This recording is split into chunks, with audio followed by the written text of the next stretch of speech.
Remember the Sabbath day to keep it holy. Exodus chapter 20, verse 8. Introduction. This command relates to the time of worship and is the last of the first table of the Ten Commandments, set to join both tables of the commandments together, the Sabbath being the bond of all religion. In the words, we have the command and the reasons annexed to the command. Roman numeral 1, the command. It is delivered in two ways, positively and negatively. The command is delivered positively. Remember the Sabbath day to keep it holy. Sabbath signifies rest or cessation from labor. There is a threefold rest or Sabbath spoken of in Scripture. There's a temporal, the weekly Sabbath, a spiritual, which is an internal soul rest in ceasing from sin, Hebrews chapter 4, verse 3, and an eternal, celebrated in heaven, where the saints rest from their labors. That's Hebrews chapter 4, verses 9 through 11. It is the first of these, the weekly Sabbath, that is here meant. Observe here, number 1, our duty with respect to the Sabbath. It is to keep it holy. God has made it holy, set it apart for holy exercises, and we must keep it holy, spending it in holy exercises. Number 2, the quantity of time to be observed, as a Sabbath of rest, as a day, a whole day of 24 hours, and the one day in 7. They must observe a seventh day after 6 days' labor, wherein all our work must be done and finished, so as nothing of it may remain to be done on the Sabbath. Number 3, a note of remembrance put upon it, which indicates that this precept should be diligently observed, special regard paid to it, and due honor put upon this sacred day. The command is delivered negatively. Here, observe two things. Letter A, what is forbidden here? The doing of any work that may hinder the sanctifying of this day. Letter B, to whom the command is directed, and who must observe it. Magistrates, to whom belong the gates of the city, and masters of families, to whom belong the gates of the home. They must observe it themselves and cause others to observe it. Roman numeral number 2, the reasons annexed to this command. None of the commands is thus delivered, both positively and negatively, as this one is. And that indicates the following 3 matters. Number 1, God is in a special manner concerned for the keeping of the Sabbath, it being that on which all religion depends. Accordingly, as it is observed or disregarded, so it readily goes with the other parts of religion. Number 2, people are most ready to have, that's Halve, the service of this day, either to look on resting from labor as sufficient, or to look on the work of the day as over, when the public work is over. Number 3, there is less light of nature for this command than the rest. For though it is a naturally moral command that there should be a Sabbath, yet it is but positively moral that this should be 1 day in 7, depending entirely on the will of God. In discoursing further from this subject, I shall show, Roman numeral 1, what is required in the 4th commandment. Roman numeral 2, which day of the 7 God has appointed to be the weekly Sabbath. Roman numeral 3, how the Sabbath is to be sanctified. Roman numeral 4, what is forbidden in this command. Roman numeral 5, the reasons annexed to it. And Roman numeral 6, make an application of the subject. Roman numeral 1. I am to show what is required in the fourth commandment. This command, according to our catechism, requires the keeping holy to God such set times as he hath appointed in his word, expressly 1 whole day in 7, to be a holy Sabbath to himself. Here I shall show, letter A. This command requires the keeping holy to God such set times as he has appointed in his word. Roman numeral B. It requires 1 day in 7 to be kept as a holy Sabbath to the Lord. Roman numeral C.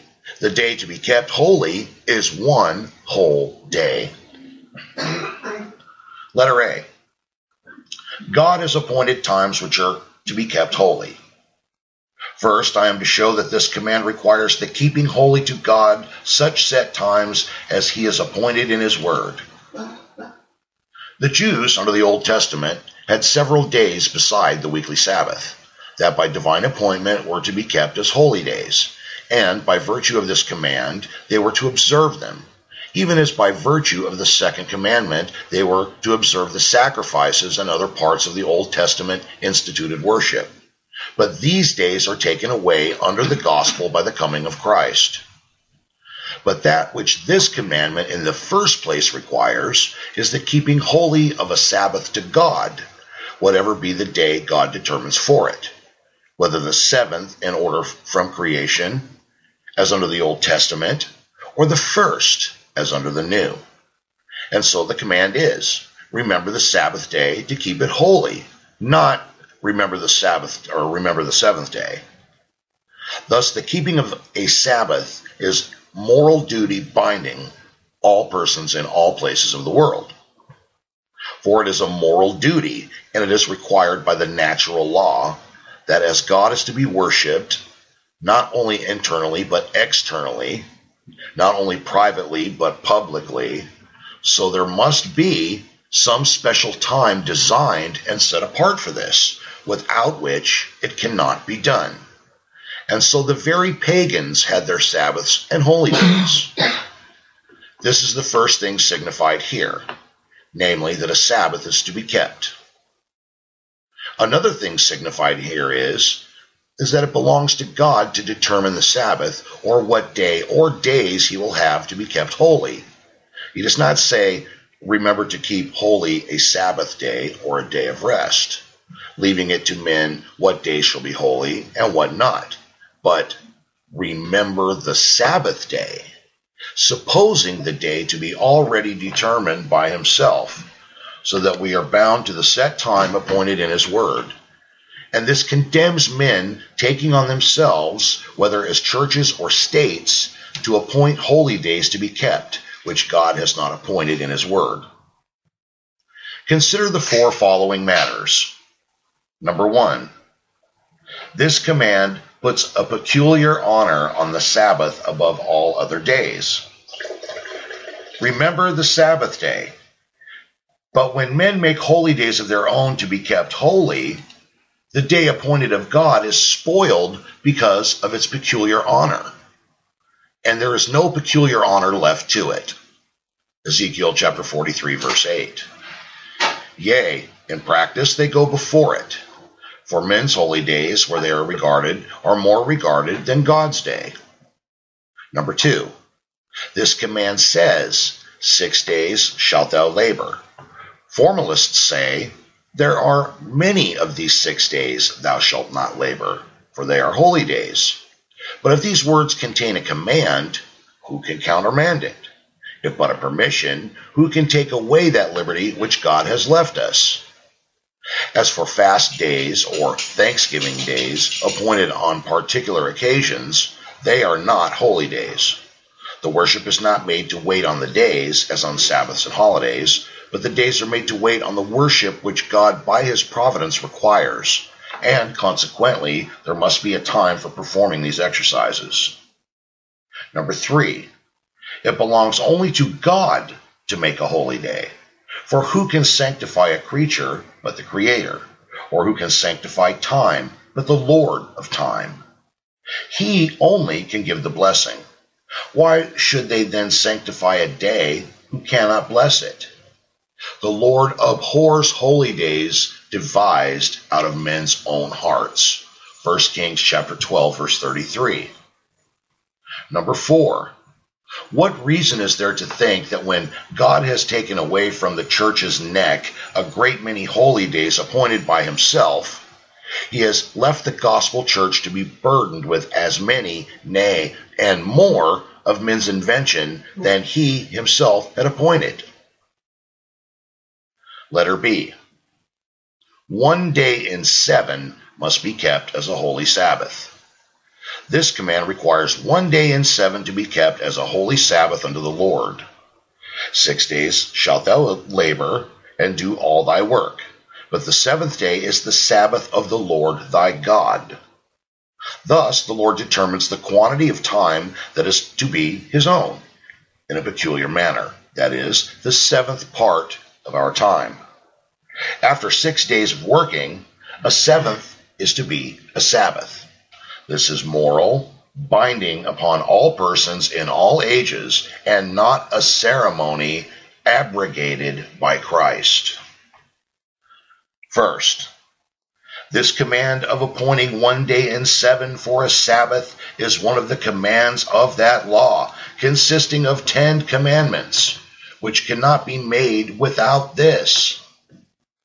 It was written on tables of stone to show the perpetuity of it, and of which Christ says, Matthew chapter 5, verses 17 through 19, "Think not that I am come to destroy the law or the prophets. I am not come to destroy, but to fulfill.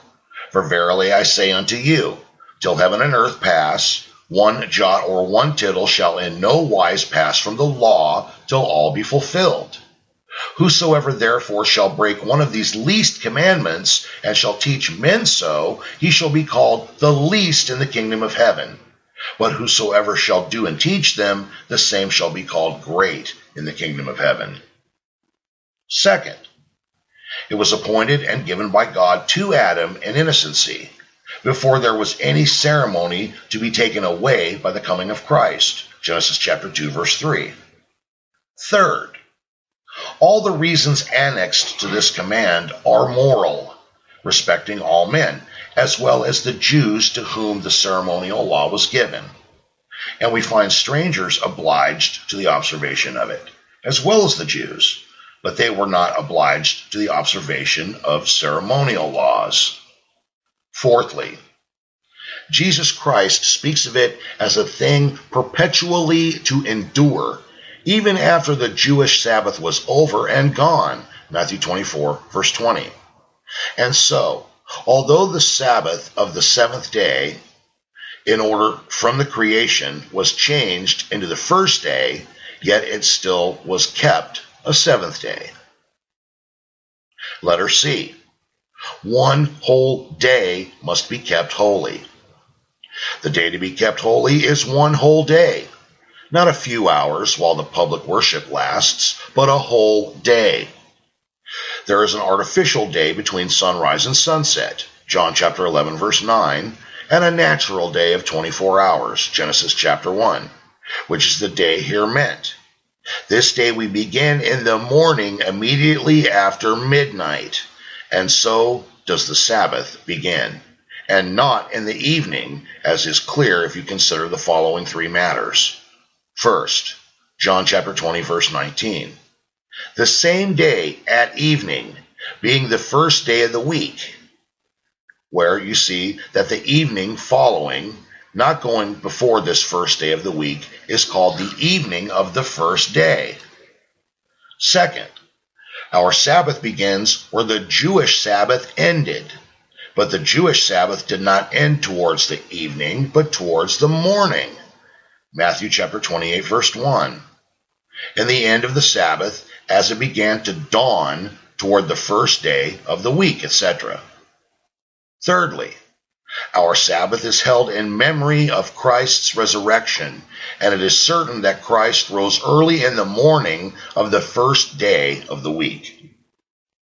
Let us therefore take the utmost care to give God the whole day, spending it in the manner he has appointed, and not look on all the time, apart from what is spent in public worship as our own, which is too much the case in these degenerate times wherein we live. Roman numeral 2. Which day of the 7 has God appointed to be the weekly Sabbath? I come now to show which day of the 7 God has appointed to be the weekly Sabbath. According to our catechism, from the beginning of the world to the resurrection of Christ, God appointed the 7th day of the week to be the weekly Sabbath, and the first day of the week ever since to continue to the end of the world, which is the Christian Sabbath. We have heard that this command requires a Sabbath to be kept, that is, one whole day in 7. We are now to consider what day that is. The Scripture teaches us that there are 2 days which have, by divine appointment, had this honor: the 7th day and the first day of the week. The 7th day of the week. As to the 7th day, it is acknowledged by all that that was the Jewish Sabbath. And concerning it, consider the following 4 matters. Letter A. Who appointed the 7th day to be the Sabbath? It was God himself that appointed the 7th, which is the last day of the week, by us called Saturday, to be the Sabbath. The 7th day is the Sabbath of the Lord thy God. He that was the Lord of time made this designation of the time at first. Letter B. Wherefore did God at first appoint the 7th? The reason of this was that as God rested that day from all his works of creation, men might, after his own example, rest on that day from their own works, that they might remember his and celebrate the praises of the Creator. For in 6 days the Lord made heaven and earth, and rested the 7th day. The work of creation was performed in the 6 days, and nothing was made on the 7th day, so that the first new day that man saw was a holy day, a Sabbath, that he might know the great end of his creation was to serve the Lord.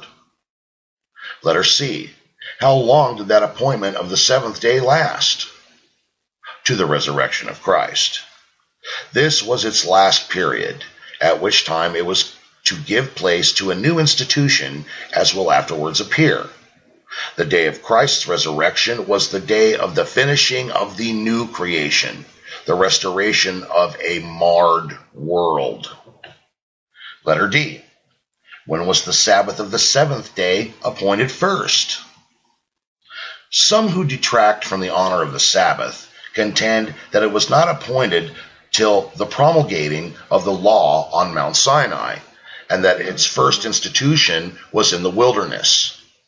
We hold that it was appointed from the beginning of the world. For proof of this, consider the following. First, Moses tells us plainly that God, immediately after perfecting the works of creation, blessed and hallowed the 7th day. Genesis chapter 2, verses 2 and 3. Now, how could it be blessed and hallowed but by an appointing of it to be the Sabbath, setting it apart from common works, to the work of God's solemn worship? The words run on in a continued history without the least shadow of anticipating, upwards of 2,000 years, as some would have it. Second, the Sabbath of the 7th day was observed before the promulgation of the law from Sinai and is spoken of, Exodus chapter 16, not as a new institution, but as an ancient institution. So, in verse 5, preparation for the Sabbath is called for, before any mention of it is made, clearly signifying that it was known before. See verse 23, where the Sabbath is given for a reason why they should prepare the double quantity of manna on the 6th day, which says that solemn day was not first instituted then. In the breach of the Sabbath, verse 28, is exposed as the violating of a law formerly given. Thirdly, in the 4th commandment, they are called to remember the Sabbath day as a day that was not then first appointed, but had been appointed before, although it had gone out of use and had been much forgotten when they were in Egypt. Besides, the reasons of this command, God's resting the 7th day and blessing and hallowing it, being from the beginning of the world, say that the law was in force when the reason of the law took place. Fourthly, this is evident from Hebrews chapter 4, verses 3 through 9. The apostle there proves that there remains a Sabbath, or rest to the people of God, into which they are to enter by faith. From this, that the scripture speaks only of 3 Sabbatarianisms, or Sabbatisms, or rests. One after the works of creation, another after the coming into Canaan. And David's words cannot be understood of the first. For that was over, verse 3, and so was the other. Therefore there remaineth a rest for the people of God, in verse 9. Objection. Some allege against this that the patriarchs did not observe the Sabbath because there's no mention made of it in the scriptures. Answer. This is no just prejudice, for at that rate we might as well conclude that it was not observed all the time of the judges, Samuel and Saul, for nowhere is it recorded in that history that they did.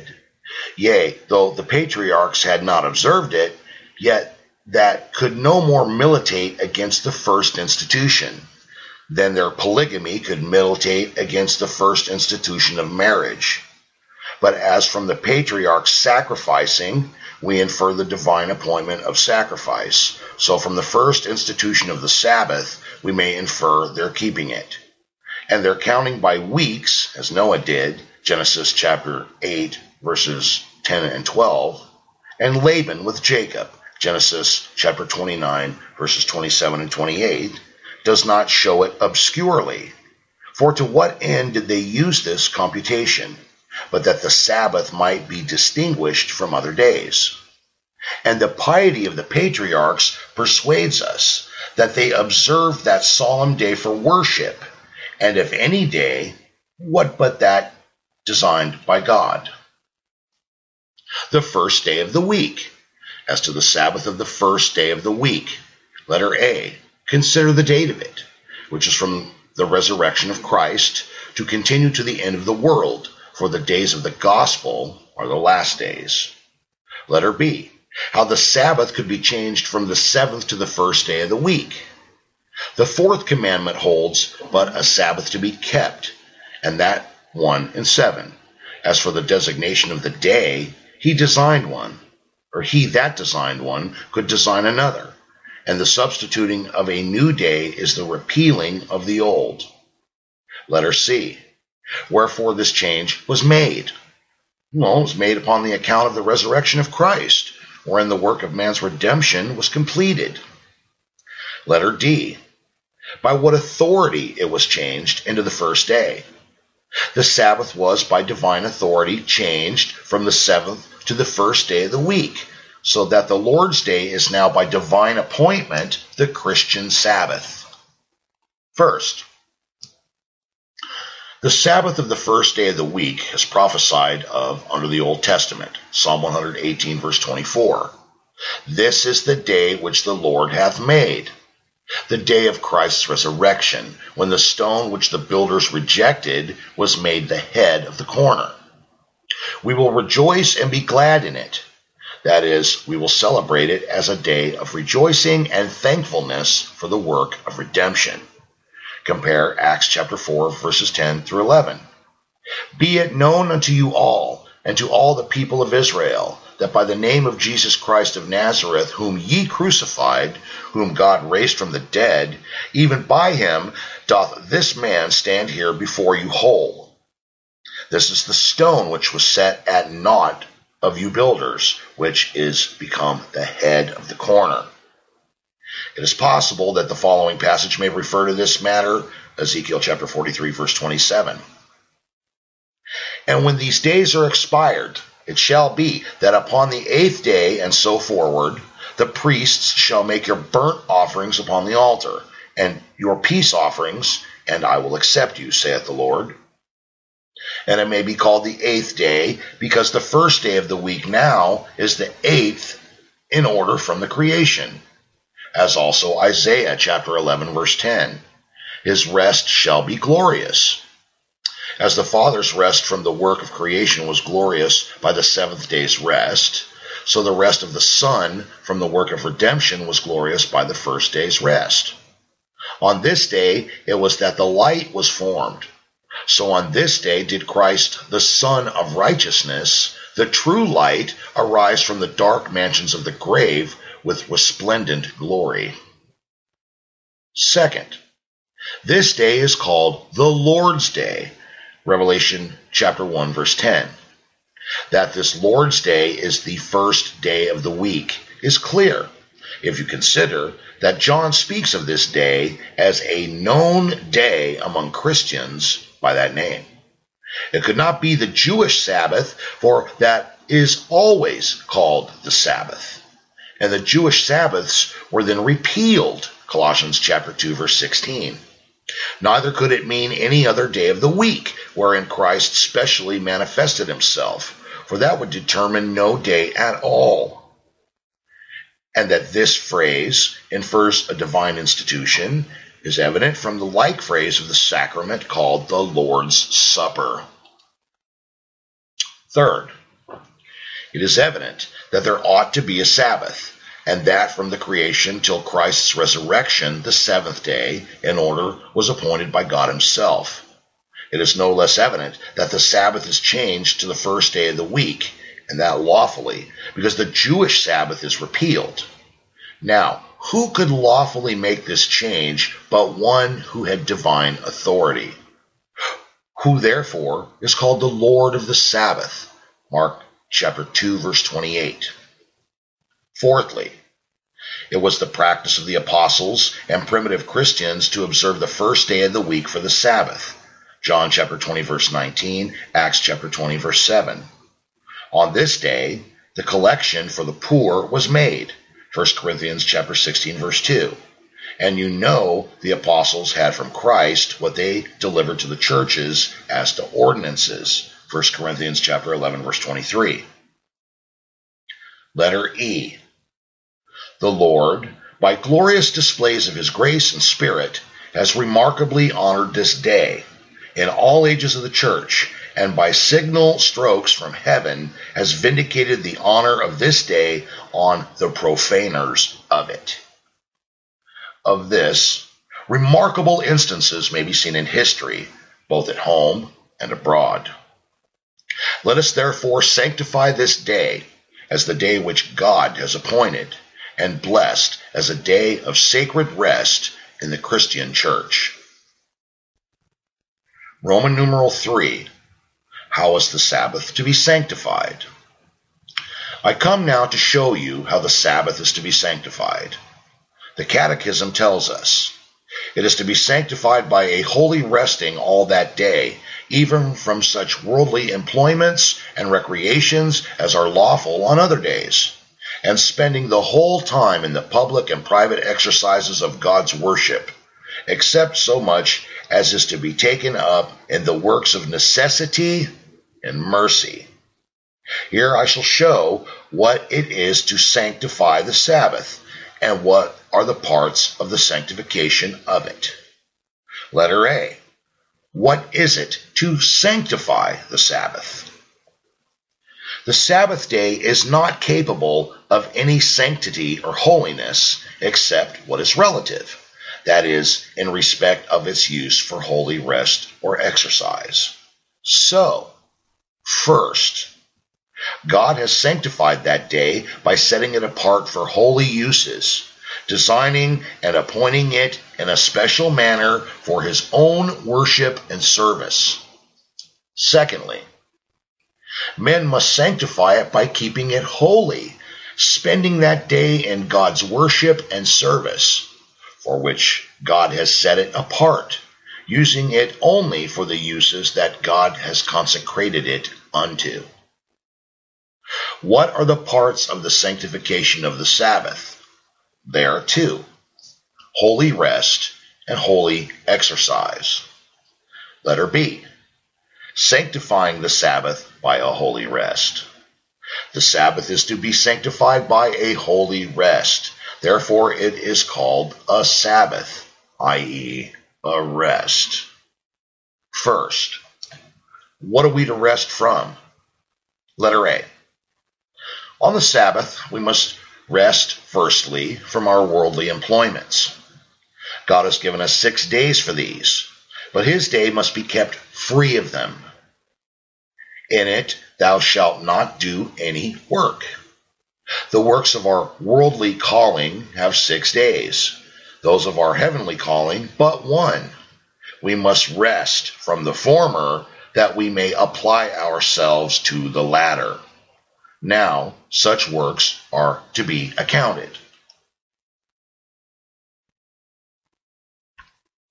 First, all manual labor or servile employments tending to our worldly gain, as on other days of the week, as plowing and sowing, bearing of burdens, etc. Nehemiah chapter 13, verse 15. Driving of beasts to market, or exercising any part of one's calling. Roman numeral II. All study of liberal arts and sciences. The Sabbath is not a day for such exercises as the reading of history, the studying of sciences, etc. Isaiah chapter 58, verse 13. Roman numeral III. All civil works, such as making of bargains, unnecessary journeying, traveling to Monday markets on the Lord's Day, though people wait on sermons or take them by the way. It is indeed the sin of those that do not change their market days when they so fall out, and a sin in the government to suffer it. But that will not justify those who comply with the temptation, seeing God has given us other days of the week. If they cannot overtake their market after the Sabbath, they should go away before, that they may rest on the Sabbath wherever they are. Exodus chapter 16, verse 29. Letter B. Secondly, on the Sabbath, we must rest from all worldly recreations, though lawful on other days. It is not a day for carnal pleasures of any form, any more than it is for worldly employments. Our delights should be heavenly this day, not to please the flesh, but the spirit. And sports, plays, and pastimes are a gross profanation of the Sabbath. Isaiah chapter 58, verses 13 and 14. Now, this rest of the Sabbath from these must be Roman numeral I, little I. A rest of the hands. The hands must rest, that the heart may be duly exercised. Roman numeral little ii. A rest of the tongue.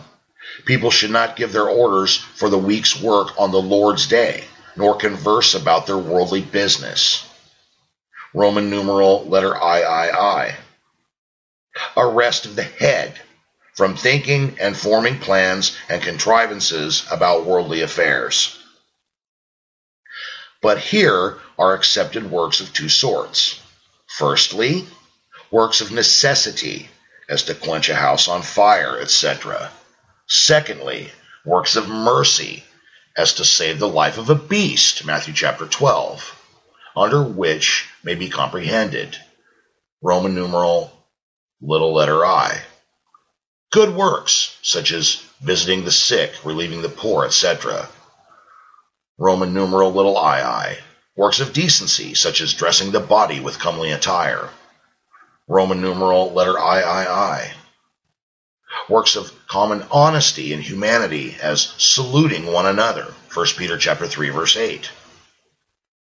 Roman numeral little I, little v. Works of necessary refreshment, as dressing and taking of meat. And Roman numeral little letter v. Works having a necessary connection with and tendency to the worship of God, as traveling on the Lord's day to sermons, 2 Kings chapter 4, verse 23. But in all these things it should be observed that the necessity should be real and not pretended. For it is not enough that the work cannot be done to such advantage on another day, for that might let out people on the Sabbath, if it be but a windy day, or so forth, to cut down their corn, which yet God has in a special manner provided provided against. Exodus chapter 34, verse 21. And that would have justified the sellers of fish, whom Nehemiah discharged. Nehemiah chapter 13, verses 16 through 19. And therefore I cannot think that the making of cheese on the Lord's day can be accounted a work of necessity, lawful on that day, for as much might be said in the other cases as can be said in this, that the corn may shake, the fishes spoil, etc. Besides, people should take heed that they bring not that necessity on themselves by timelessly providing to prevent it. And when works of real necessity and mercy are to be done, they should be done, not with a work days, but Sabbath days frame. Secondly, who are to rest? Well, this command is very particular. Letter A, persons. The heads of the family, the heads of the state, master and mistress, are to give example to others. The children, son, daughter, they must not have their liberty to profane the Sabbath by playing any more than by working. Servants, whose toil all the week may tempt them to misspend the Lord's day, they must not be bidden to profane the Sabbath, and if they be, they must obey God rather than man. The stranger must not be allowed his liberty. We must not compliment away the honor of the Sabbath. Letter B, beasts. They must rest, not that the law reaches them for themselves, but for their owners, either because they require attendance at work, or put the case they did not, yet it is the work which must not be done. This lets us see that where even their work may be carried on the Lord's day, without attendance on them, yet it is not to be done. Thirdly, what makes the rest holy? Respect to the command of God. Letter C, sanctifying the Sabbath by holy exercises. The Sabbath is to be sanctified by holy exercise. First, public exercises of God's worship, Isaiah chapter 66, verse 23, such as hearing sermons, Luke chapter 4, verse 16, prayer, Acts chapter 16, verses 13 through 14, receiving of the sacraments, where there is occasion, Acts chapter 20, verse 7, the singing of psalms, Psalm 92 title. Secondly, private exercises of worship, alone and in our families, Leviticus chapter 23, verse 3. Neither of these must jostle out the other. God has joined them, let us not put them asunder. And these duties are to be done with a special elevation of heart on the Sabbath day. They ought to be performed with a frame suiting the Sabbath, Isaiah chapter 58, verse 13. Letter A, grace must be stirred up to exercise. Otherwise, the Sabbath will be a burden. Grace will be at its height in heaven, and the Sabbath is an emblem of heaven. Revelation chapter 1, verse 10. Letter B, the heart should be withdrawn from all earthly things and intent upon the duty of the day. We must leave the ass at the foot of the mount, that we may converse with God. Letter C, love and admiration are special ingredients here. The two great works of creation and redemption, which we are particularly called to remember on the Lord's Day, are calculated to excite our love and admiration. Letter D, we should have a peculiar delight in the day and the duties of it, exchanging our lawful pleasures on other days with spiritual pleasures on this. The holy rest must be combined with the holy exercises. The rest without holy exercise is not sufficient. Letter A, the Sabbath rest resembles that of heaven, which is a rest without a rest, wherein the soul is most busy and active, serving the Lord without weariness. Letter B, if it were enough, we were obliged to sanctify the Sabbath no more than the beasts, who only rest that day.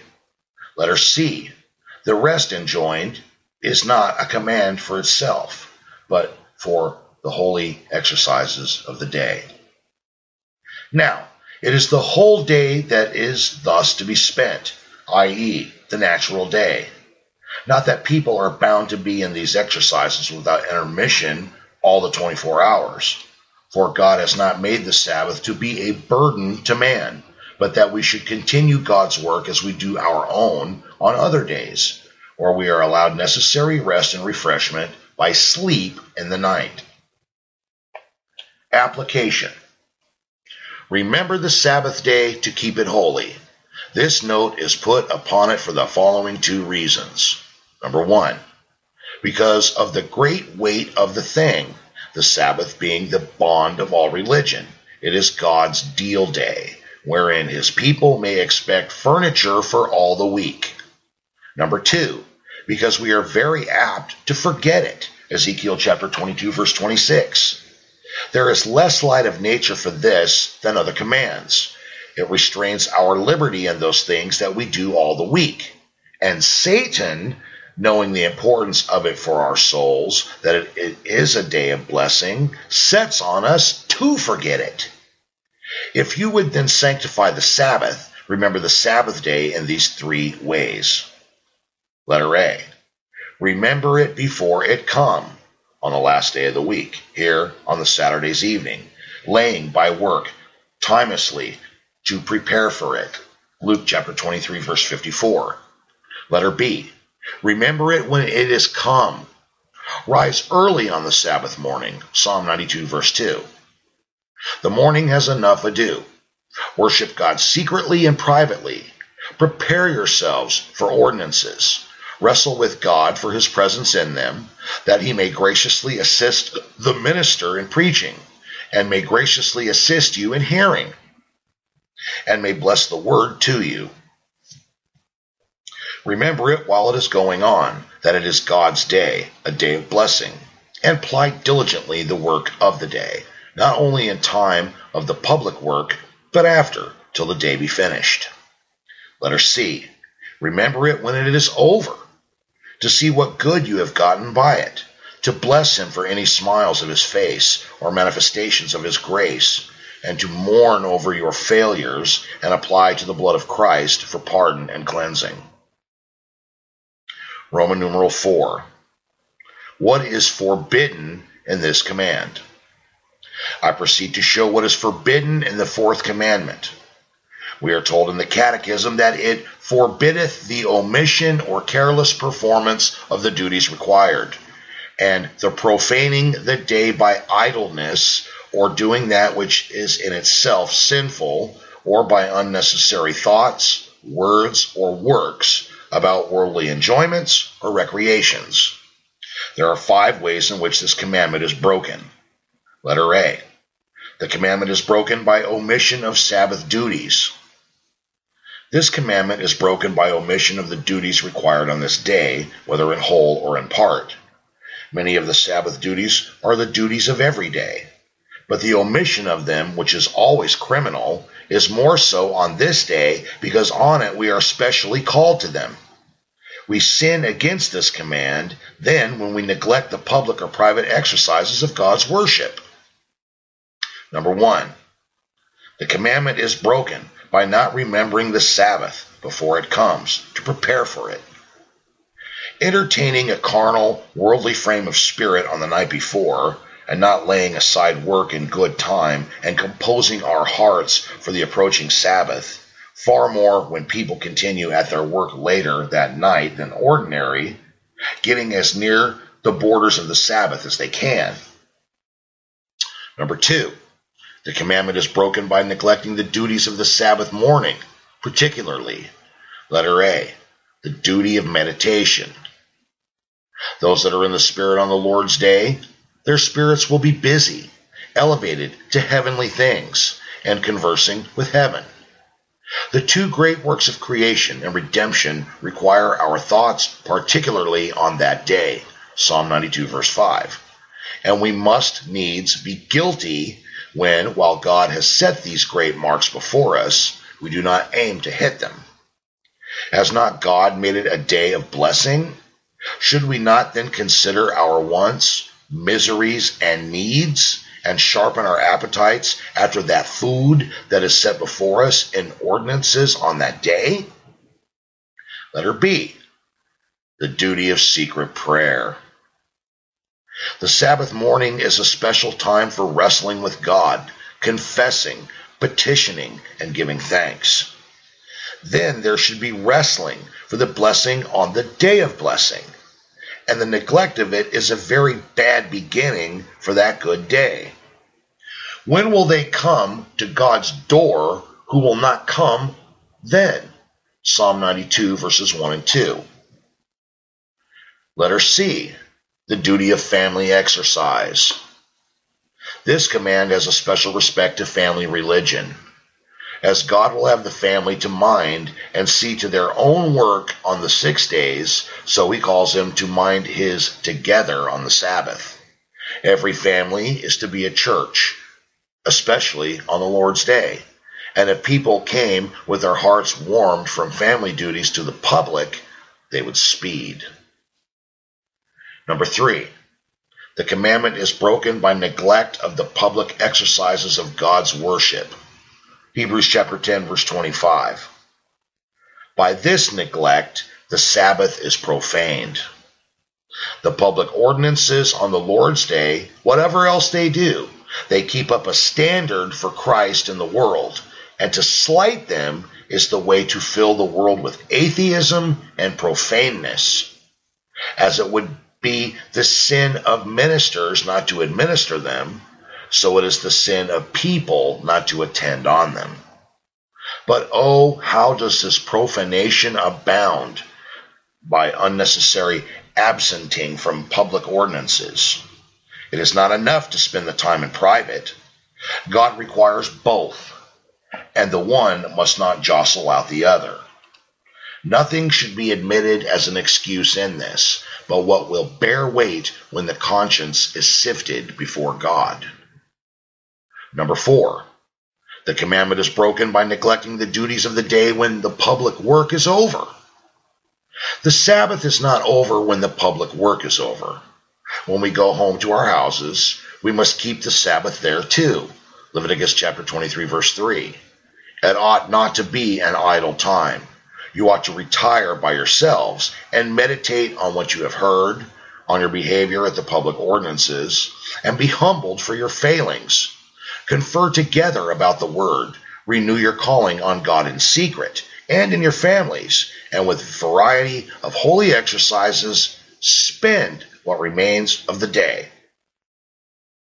Letter B. The commandment is broken by careless performance of Sabbath duties. The Sabbath is profaned by a careless performance of the duties required. The Sabbath is profaned by a careless performance of the duties required. Though we perform the duties themselves, we may profane the Sabbath by the way of managing them.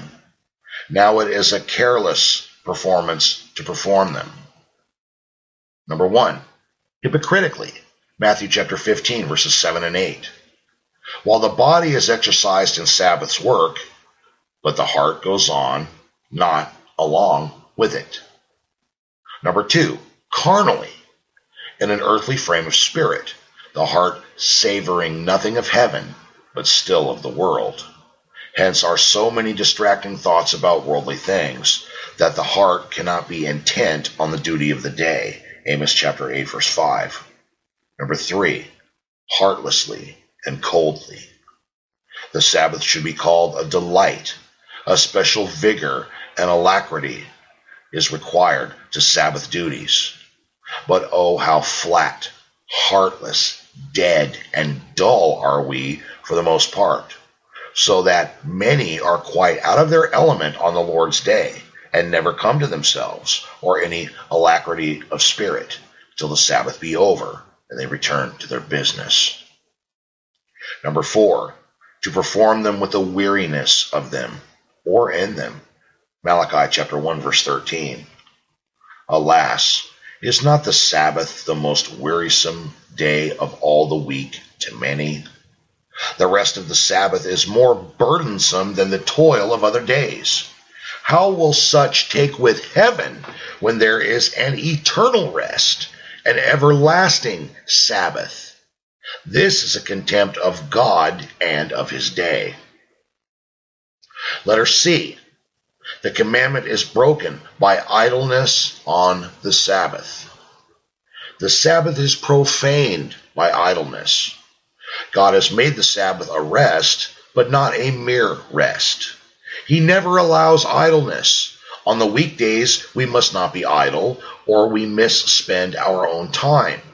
On the Lord's day, we must not be idle, or we misspend and profane God's time.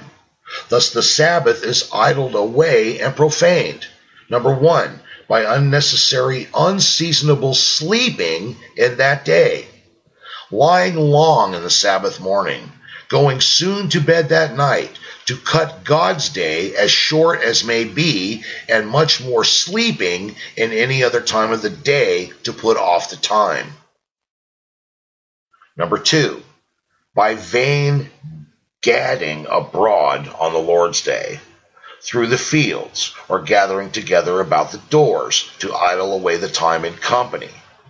It is very necessary that people keep indoors on the Lord's day as much as may be, and if necessity or conveniency call them forth, that they carry their Sabbath's work with them.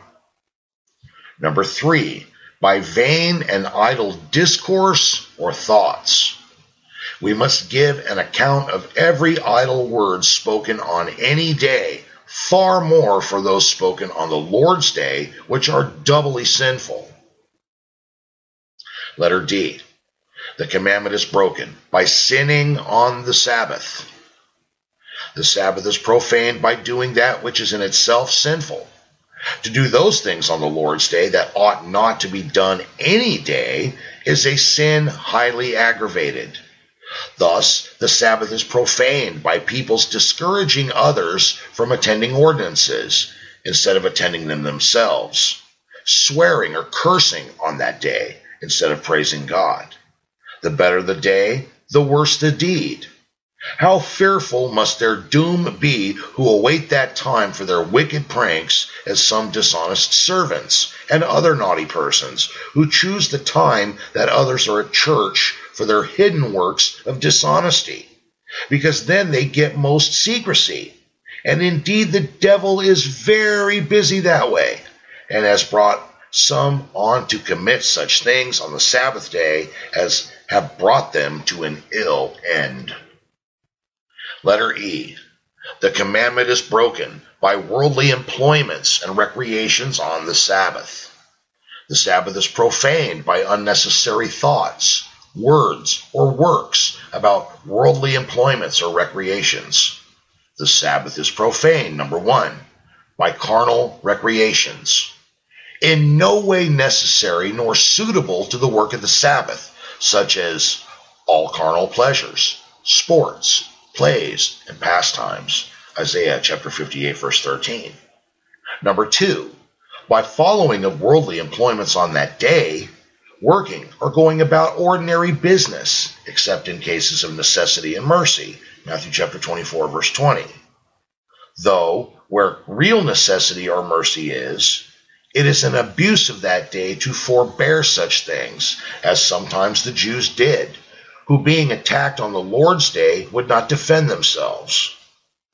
Number 3, by unnecessary thoughts or discourse about them.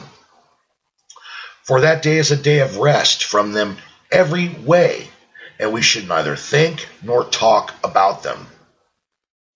Oh, let us be deeply humbled before the Lord under the sense of our profanations of the Sabbath. For who can plead innocency here? We are all guilty. Yeah, all of us, even the narrator. We are all guilty in some shape or other, and had need to flee to the atoning blood of Jesus for the expiation of this and all our other sins. Roman numeral 5. What are the reasons annexed to the command? I come now to consider the reasons annexed to the fourth commandment. And these, according to the Catechism, are God's allowing us 6 days of the week for our own employments, his challenging a special propriety in the seventh, his own example, and his blessing on the Sabbath day. This command God has enforced by 4 reasons. Letter A. The first reason is taken from the equity of this command. God has allowed us 6 days of 7 for our own business, and has reserved but 1 for himself. In dividing our time betwixt himself and us, he has made our share great, 6 for 1, and consider the force of this reason. First, we have time enough to serve ourselves in the 6 days, and shall we not serve God on the 7th? They that will not be satisfied with 6 would as little be satisfied with 16. But carnal hearts are like a sand bed to devour that which is holy. Nay, second, we have time enough to tire ourselves on the 6 days in our own employments. It is a kindness that we are obliged to rest on the Lord's day. Our interest is our duty, and our duty is our interest. It is a kindness to our bodies and souls too. And shall we not be engaged by it to sanctify the Sabbath? Third, there is time enough to raise the appetite for the Sabbath. It comes so seldom, though so sweet to the exercised soul, that we may long for it and rejoice at the return of it. It is sad if 6 days' interval cannot make us find our stomach. Fourthly, God might have allowed us but 1 day and taken 6 to himself. Who would have quarreled the Lord of time? Or who could have quarreled the Lord of time? Has he reserved but 1 for 6? And shall we grudge it him? The sentence of David in the parable against the rich man that took away the poor man's 1 ewe lamb is applicable here. The man that hath done this thing shall surely die, and he shall restore the lamb fourfold, etc. 2 Samuel chapter 12, verses 5 and 6. Letter B.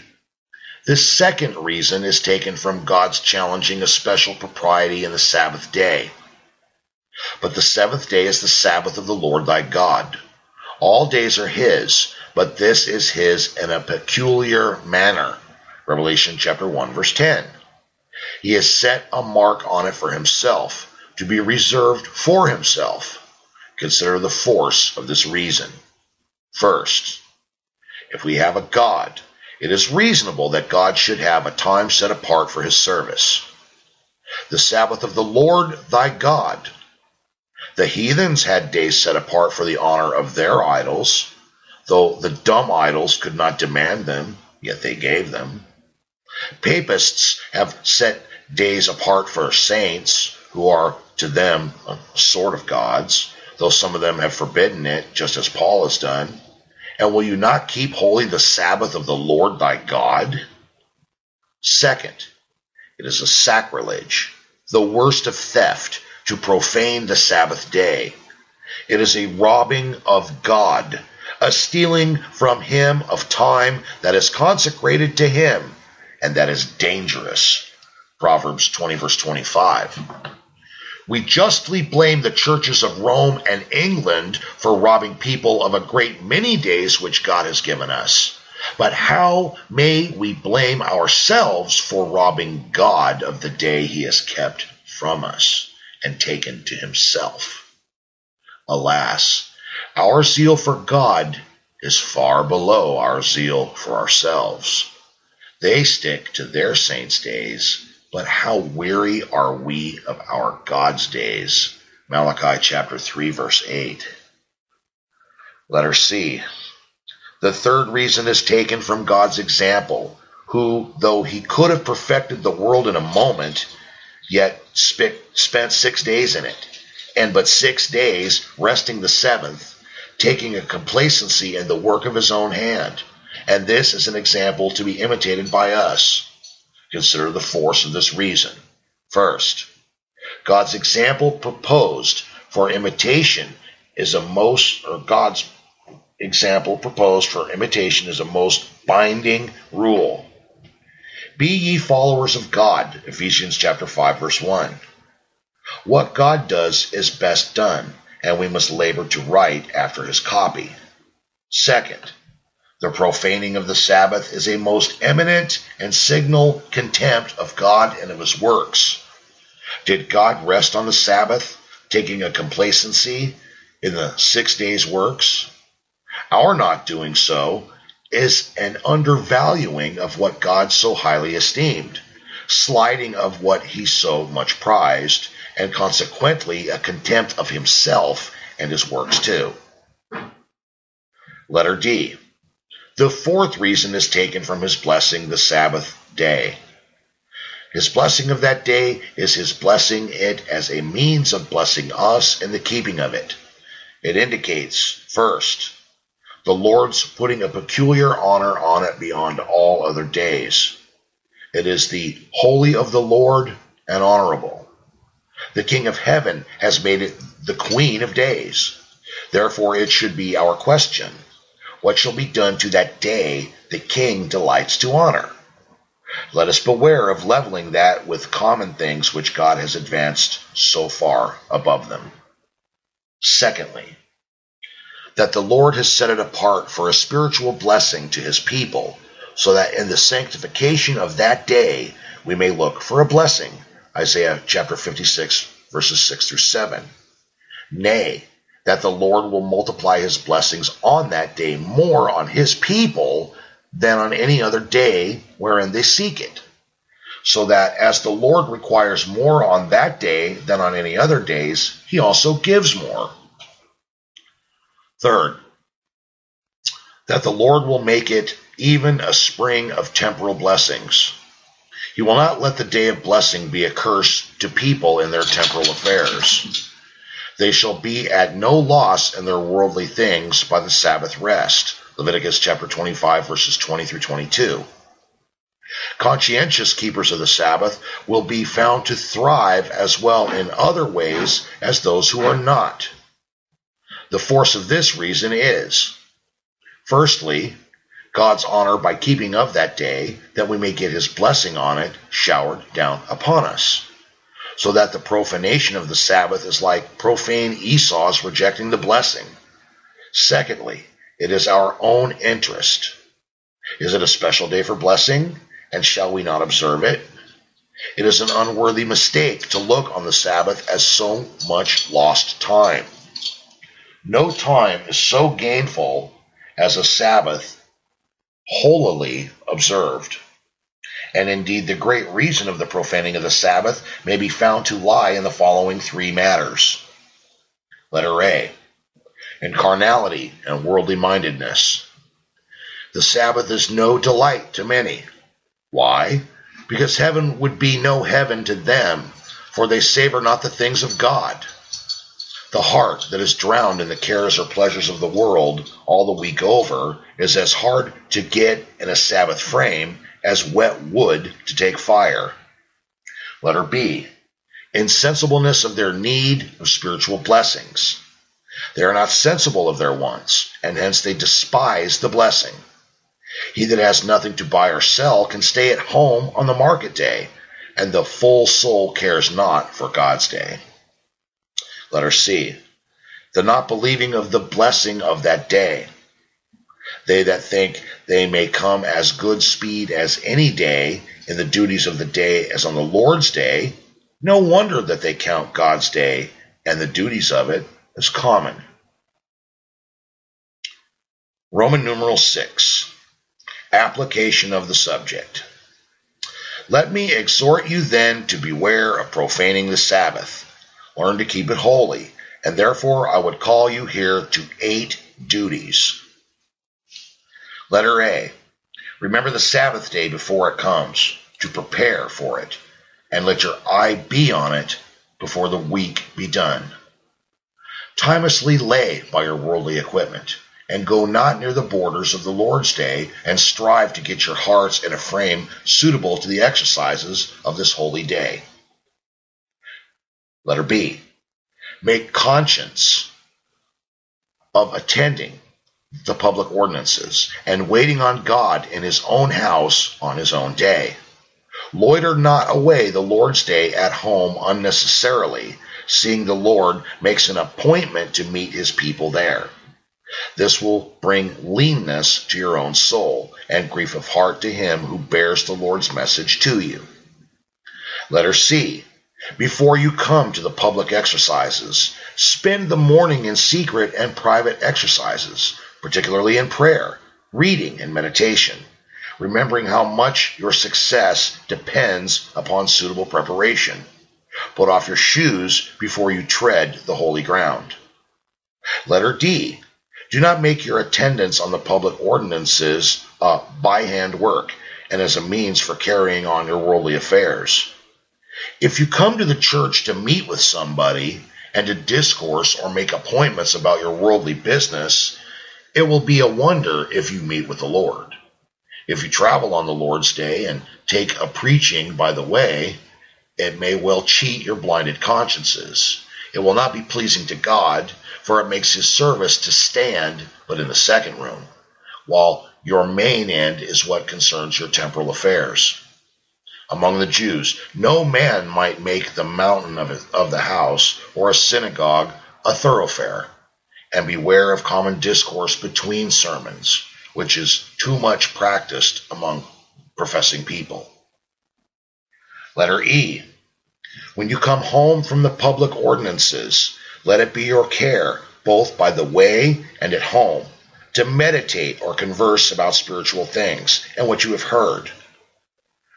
Retire and examine yourselves as to what you have gained, and do not be as the unclean beasts, who chew not the cud. Let masters of families take account of their children and servants, how they have profited. Catechize and instruct them in the principles of religion, and exhort them to piety. Letter F. When you are necessarily detained from the public ordinances, let your hearts be there. Psalm 63, verses 1 and 2. And do not turn to that sin which is in itself, or which in itself is not your sin. And strive to spend the Lord's day in private and secret worship, looking to the Lord for making up your deficiencies. As for those that tie themselves to men's service, that's MENDS service, without a due regard to having opportunities to hear the Lord's word, their wages are bought dearly, and they have little respect to God or their own souls. And I think tender Christians will be loath to pledge themselves in this way. But alas, few masters or servants look further than the work and wages in their engaging together. A sad argument that religion is at a low ebb. Letter G. Do not cut the Sabbath short. The Church of Rome has half holy days. God never appointed any such. It is one whole day.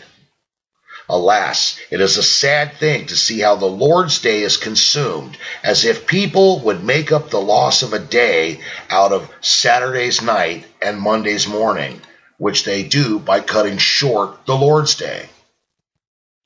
Letter H. Labor to be in a Sabbath-day's frame. Let the thoughts of worldly business be far from you, and far more let worldly words and works be far from you. To press this, consider the following. First, it is God's command, whereby he tries your love to him. This day is as the forbidden fruit. Who does not condemn Adam and Eve for eating of it? Oh, do not profane it in any manner of way.